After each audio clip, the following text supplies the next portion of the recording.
Do you like venomous snakes? Well, if you do, stay tuned to this video because today we're going to be talking about the care and setting up an enclosure for a copperhead.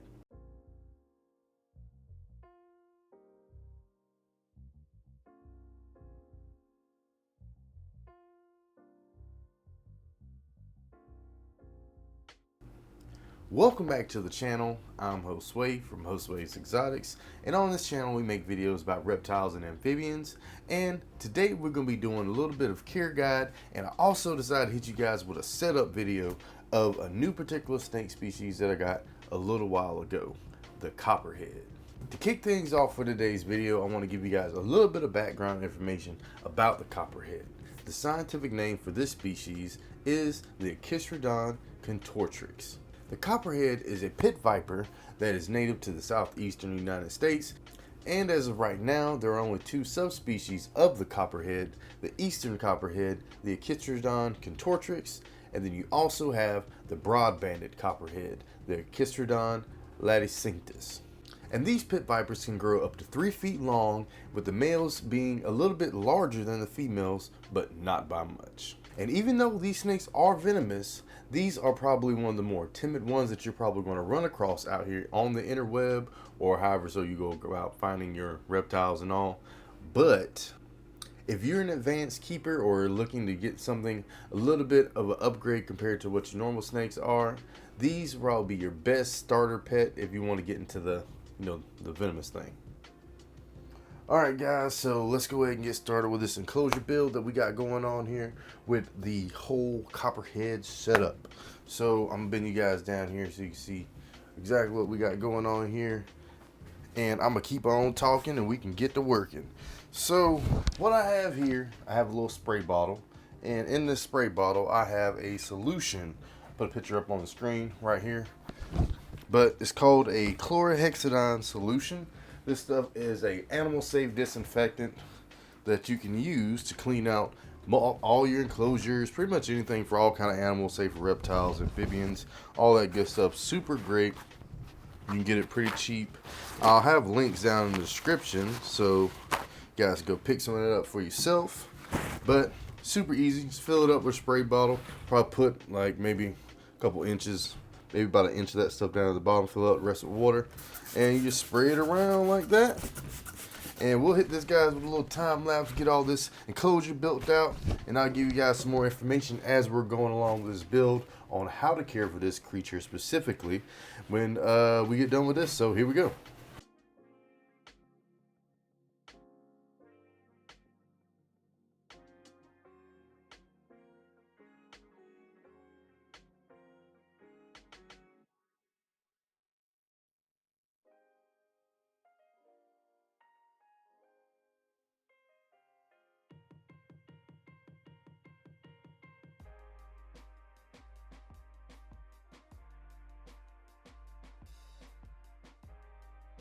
Alright, so we're all done cleaning this out, and we're going to go and get started putting some substrate in this thing. So as far as substrate, what I would recommend is I would use Cypress Mulch.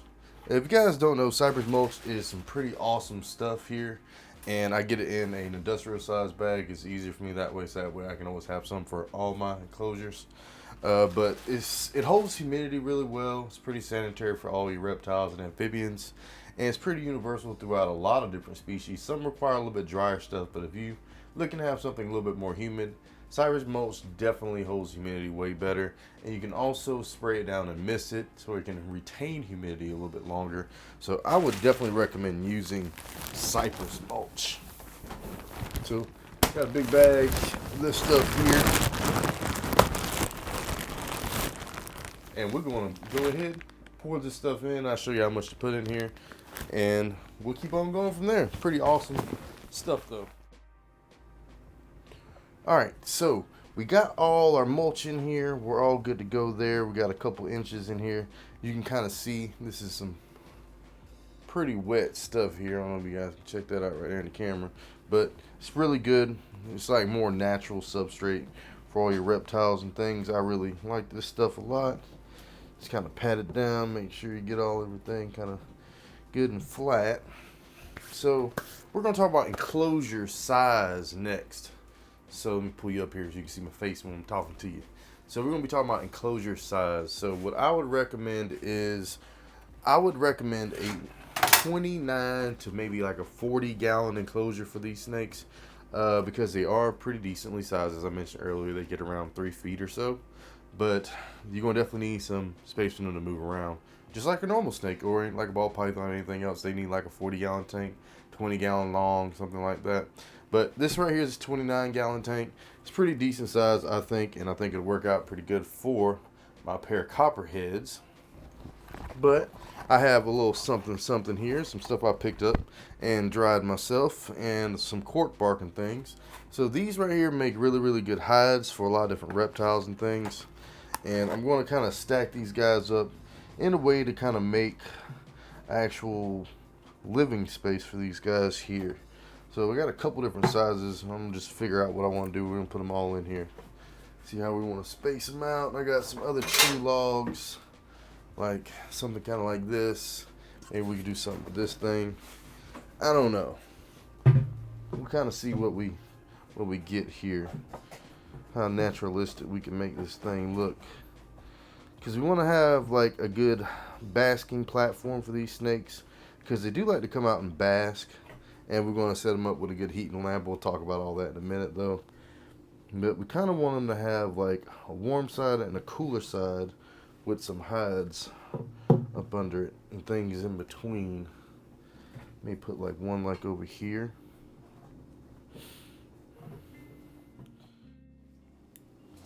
Maybe one more. Booyah. So I think this will probably be good here. We got a little bit of greenage. We got a whole bunch of hides. We got one hide here. There's a hide here. They can go up under here and do something if they like. Hide here, hide here. And I think on this side we're going to put the heat lamp on the right side over here and do that. And we'll get into that in a second. So let me... Oh, one thing I did forget about. You can't see, I almost did too. You got to have one of these guys. You got to have a water bowl, guys. You got to have water for your animals. So you definitely have to make sure you include space for that. So I think what we'll do is put that here. Maybe we can snug this here water bowl up right back in here.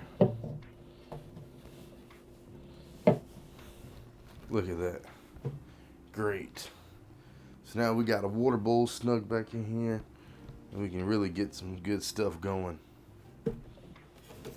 Alright, so moving on to lighting for the enclosure setup that we got going on here with the Copperhead. One thing I want to mention is you want to always make sure you have a lockable lid to go on this, because these are venomous species, and in some states you have to have specific enclosures with locks on them, with specific kind of locks and things. So luckily I'm not in one of those kind of states. Everything's all good here. I normally just use these type of aquariums with aquarium locks, and I put a whole bunch of them around it and make sure they're good and secure. It's perfectly fine with me, but some people prefer to use other things like vision cages and exoterras. But you know, teach his own, and it's all good. I stay safe, and I've been doing it for a little while now, and I've been good. So we have your typical like dome top lid up here. We're just gonna have just a basking lamp pretty much hooked up to this for these snakes here. So I'm going to go ahead and plug this guy up. Let's get us some light going. And I think, why not? This is a little bit taller. So we'll put the basking side over here for the warm side on the other side instead of what we were talking about earlier. Snakes don't like it super duper hot. They actually kind of like a little bit on the cooler side. So on your 12-hour night cycle, I would recommend, so during the daytime with the basking spot, it probably needs to get around maybe 80, 85, 90 degrees, somewhere in that general range. And with an ambient temperature around maybe 75 degrees. And during the nighttime, it kind of needs to drop down to like maybe like the high 60s, maybe 68, 69. So hot, like house temperature is perfectly fine for these snakes. So you don't really have to do a lot of heating or anything. So they're relatively easy in that nature. You don't really need a heating pad and all that stuff. As long as you got a timer for your light to cut on and off, that would be a plus. And what I use now are smart plugs. So I put a picture of the one that I use on the screen. And like I said, guys, make sure you check out those Amazon links so you can pick up some of this cool stuff and set you up in an enclosure just like this if you are planning on getting a Copperhead. but you know, they are for advanced keepers, because venomous snakes aren't something to really play around with, and it's in a very different kind of hobby. So I would not recommend getting one or getting into it unless you're just absolutely sure and you're dead set on it. But I enjoy it, so maybe you would too. But that's what this video is for. But awesome little setup here. We got light and all going. So the only thing we're missing is some snakes. So let's get some copperheads, man. They should be right here below my table. So I got my good old trusty snake hook. Get on around here. I'm sure they'll enjoy a good clean enclosure with some fresh looks in it. So what we'll do is we'll just slide this a little bit over so you guys can still see everything with the light and all in there as I make a whole bunch of noise. I'm gonna slide this guy a little forward so I can have a little bit more space. See where my snakes is at. Always want to check, make sure you know where they're at. That's why I use these clear containers so I can see through the side pretty easy. So the moment you guys have been waiting for is here. Let's put our little snake in here. As you can see, that is the copperhead. And when I get the other one in here, give you guys a little bit of a close-up. Maybe we can catch them before they go hiding all, you know. Pretty wild. There you go, good sir.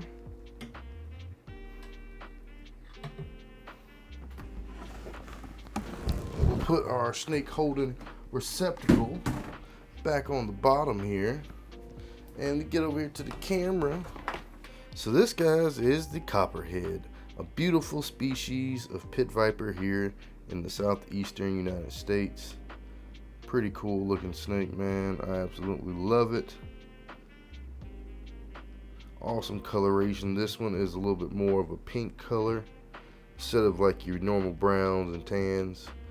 And then back here you can see he's in his little zone back there doing his thing, peeping his little tongue out. But you can kind of see a little bit of his colors because he wanted to go and hide. He's not as friendly as mama snake up here, unfortunately. But this is the whole setup. You kind of get a good look of it now. You got all your warmer hides over here on this side. And you got your cooler hides and stuff they can hide in over here on this side. And we got the water bowl back here, obviously. We got to still throw some water in there. We'll do that in a little while. But they got plenty of green foliage in here. And the type of light I'm using is a daylight LED lamp that puts out UVB rays. And it's pretty awesome. It's a floodlight style lamp or light bulb. And I put a link down in the description, like I mentioned multiple times, man. You guys just gotta go check it out. There's some awesome stuff on there. And oh, looky there. You can see our friend getting used to what's going on around him. He's like, man, what you do, Dad? Everything looks different in here, Dad. Here you can kind of get a good look of the green tail. They're pretty relatively young. But yeah, guys, I hope you guys enjoyed this setup and care video for the Copperhead Pit Viper. It's pretty easy setup, man. They're really easy to take care of. You don't need no heating pads, no thermostats. Just need a heating lamp with a smart plug to cut it on and off every 12 hours. And feed them once a week, you know, because they do eat mice, rats, maybe fish, other things like that. But that's the easy part. Getting it set up and getting these guys taken care of is the main thing. But we'll see you on the next episode of Josue's Exotics. Appreciate you guys coming on by. Hit that like button. Check out those links.